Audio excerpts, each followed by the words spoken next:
Abra su Biblia, por favor, en el Evangelio de Juan.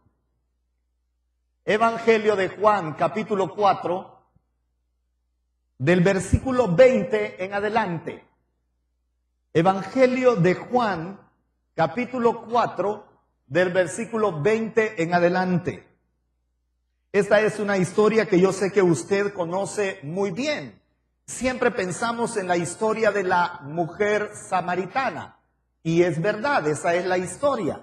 Pero quiero que nos concentremos en estos versículos que voy a leer. Capítulo 4, versículo 20 en adelante. El Señor ha tenido una conversación con ella y en determinado momento le ha dicho, pues 5 maridos has tenido y el que ahora tienes no es tu marido. Usted conoce bien esta porción de la Biblia. Y la mujer le responde al Señor, Señor, me parece que tú eres profeta.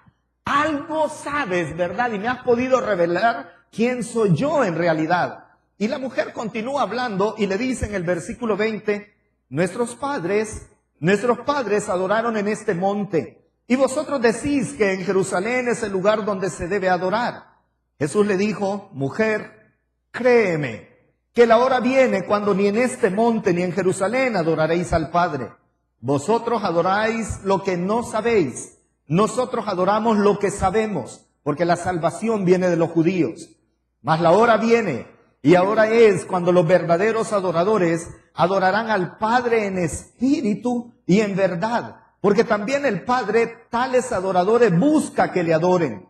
Dios es espíritu, y los que le adoran en espíritu y en verdad es necesario que le adoren. Y la conversación sigue. Cada vez, hermanos, que me he acercado yo a este pasaje, encuentro esta conversación tan sustancial. Está llena de tantos elementos particulares, ¿verdad? El Señor Jesús teniendo un encuentro con esta mujer y descubriendo con toda claridad qué clase de persona estaba delante de él. Y aunque Él es amable, es directo, es completamente veraz en todas las cosas que le expresa aquella mujer, no le está dando unas palabras solo, está bien, ¿verdad? Mira, siéntete bien, todas las mujeres pecan de esta manera, pues algunas peor y las otras. Él no usa de esta clase de palabras. Claramente le dice a esta mujer, vas a ir a llamar a tu marido, bien, haces bien porque has tenido 5. Y la mujer está preocupada y viene la conversación de la adoración personal y trata de desviar un poco la conversación. Y el Señor toma con mucho respeto cada palabra y dice, ¿de verdad quieres ser adoradora? ¿Te das cuenta que va a llegar un momento que no va a existir ni Samaria ni va a existir Jerusalén? ¿Te das cuenta de lo que Dios verdaderamente está buscando? Adoradores en espíritu y en verdad. Por eso, hermanos, esta semana vamos a tratar de aprender ese versículo que aparece en la pantalla, que es nuestro versículo a memorizar. Dios es espíritu. Dios es espíritu y los que le adoran en espíritu y en verdad es necesario que le adoren. Dios es espíritu. Él es espíritu. Y mi objetivo durante estas semanas que vienen, tengo un objetivo para toda la serie, pero también tengo un objetivo para hoy, el de la serie. Mi objetivo es estimular nuestro crecimiento, hermano. Vamos a crecer. Vamos a crecer. Y yo anhelo que usted hoy sea un poco más maduro de lo que ya era en el mes de enero cuando hablamos de la C de la palabra crecer, compromiso. Y durante 5 semanas hablamos de la responsabilidad de funcionar como un solo cuerpo. Y de pensar como uno solo. Y viera qué lindo, hermanos. ¿Cuántas manifestaciones ha habido de unidad del cuerpo de Cristo, ¿verdad? Médicos atendiendo a nuestros hermanos. Si usted recibió un correo que decía, se robaron el carro de la Roxanita, si usted lo ve por ahí, esto es parte de ese sentido que queremos tener de iglesia, de preocuparnos unos por otros. Por ahí otro correo que decía también, vendo mi carro, ¿verdad? Otra hermana tenía unos perritos y es parte de la vida de la iglesia, tal vez alguien nos quería.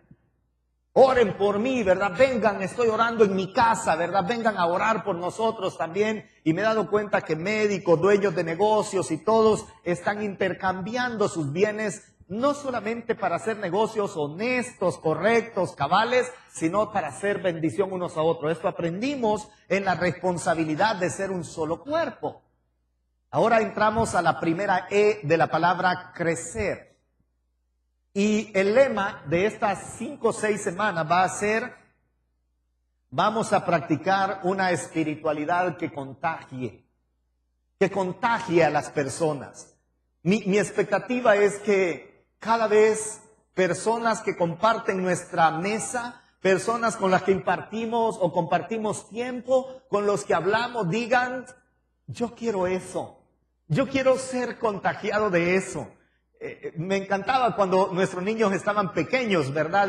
Y andábamos averiguando a quién le estaba dando en ese momento varicela para ir y llevar a la niña, ¿verdad? Para que de una vez le pegaran la varicela, ¿verdad? O le dio varicela a nuestro hijo varón, ¿verdad? Pobrecito, hermanos, tenía como más de 100 voladitas de esas en la cabeza, e inmediatamente metimos también a nuestra otra hija para que estuviera con él y se contagiara de varicela, porque es importante que a las niñas les dé varicela lo más pronto posible, ¿verdad? Y el cristianismo, hermanos, el cristianismo genuino tiene la particularidad, y no ha cambiado nunca. El cristianismo genuino tiene la particularidad de ser contagioso, que contagia a las personas que están cerca. Mire, yo sé que el día que usted se siente para platicar con Alexander y con Damaris, le van a contar como ellos. Perdón Alex, pero yo te hice una pregunta personal. Yo le dije: Alex, vos naciste dentro de la Revolución Cubana. ¿Cómo viniste a Cristo? Si sos parte de la gente que fue formada para pensar de otra manera.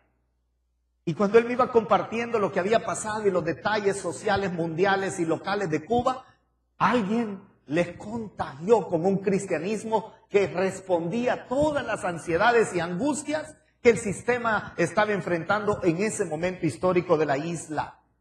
Contagiado por el evangelio. ¿Sabe cuál es el problema de la iglesia moderna, hermanos? Que no contagiamos.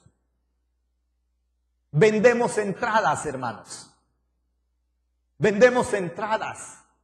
El concepto de la gente es espiritualmente, estoy hablando espiritualmente, es: quiero ir a un lugar donde encuentre algo que me toque.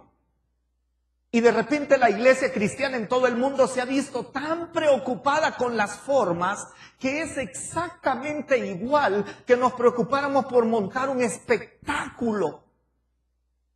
Y mire cómo cambió el cristianismo. La carta a los Hebreos dice que los cristianos vinieron a ser espectáculo del mundo.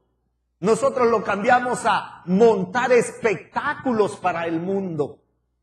Si estuviéramos en Roma, ya habríamos adecuado el estadio, ¿verdad? El Coliseo romano, ya lo habríamos adecuado para tener algunos eventos cristianos y que la gente viniera y tener un trozo de show para la gente, ¿verdad? Y luces, sonidos y un montón de cosas espectaculares. Y vender entradas ahí a la entrada del Coliseo, pero no era así. En el cristianismo de esos años, ¿sabe quién estaba en la arena? Los cristianos estaban en la arena. Ellos eran el espectáculo. Y cuando hablamos de espiritualidad que contagia, temo que el mundo nos inocule. Que así como hay vacunas para un montón de enfermedades infantiles para que no les peguen, de alguna manera el mundo, Satanás y la carne nos han vacunado para que nosotros seamos inocuos, no inicuos, inocuos. Y que la gente pueda venir a nosotros y estar con nosotros y no experimenten ninguna cosa, que no se enfermen de esta bendita enfermedad que se llama cristianismo genuino. Podemos vivir, hermanos, y esto me preocupa, solo estoy planteando el problema nada más. Podemos vivir perfectamente en este mundo sin serles incómodos al mundo. Vivimos y nuestras familias... Esto, de nuevo, hermanos, perdonen, no estoy hablando de auditorio ni de una iglesia en particular, estoy hablando de el cristianismo en el mundo. Las familias dejan de ser centros imitables. Los individuos dejan de serlo también. Los administradores y propietarios de grandes empresas dejaron hace siglos de preocuparse para que todos sus empleados conocieran la verdad. Por eso me encanta el proyecto de Néstor y Paulina. Ellos tienen que hacer dinero, hermanos. Tienen que hacer que el restaurante funcione. Pero si no comparten el evangelio, así el restaurante esté dando todo el resultado económico, ellos dos van a venir de regreso. Y dejamos de ser contagiosos. Y tenemos una espiritualidad gnóstica, personal, interior, egoísta, basada en las formas más que en la realidad. Ahora vuelvo a la historia de nuestro Señor Jesucristo con esta mujer. Y esta mujer se enfrenta a Él y dice: ¿a dónde vamos a adorar, Señor? Está confundida, está pensando en templos, está pensando en montes altos, en lugares donde ponían piedras con incienso para adorar. Ella está pensando en que adorar es un evento en la semana. O en el día o en el mes. Y el Señor dice: olvídate, todo esto va a desaparecer. No hay forma. Estás confundida entre la verdadera espiritualidad y un conjunto de prácticas y sensaciones extáticas. Estás confundida, querida. ¿Te has olvidado que el profeta Isaías escribió de alguna manera: este pueblo me honra con su boca y con sus labios, pero su corazón está lejos de mí? La verdadera espiritualidad no es lo que estás planteando, le dijo el Señor Jesucristo a esta mujer. La mayoría de ustedes conocen un libro del pastor Rick Warren, de la iglesia en Saddleback, California, condado de Orange.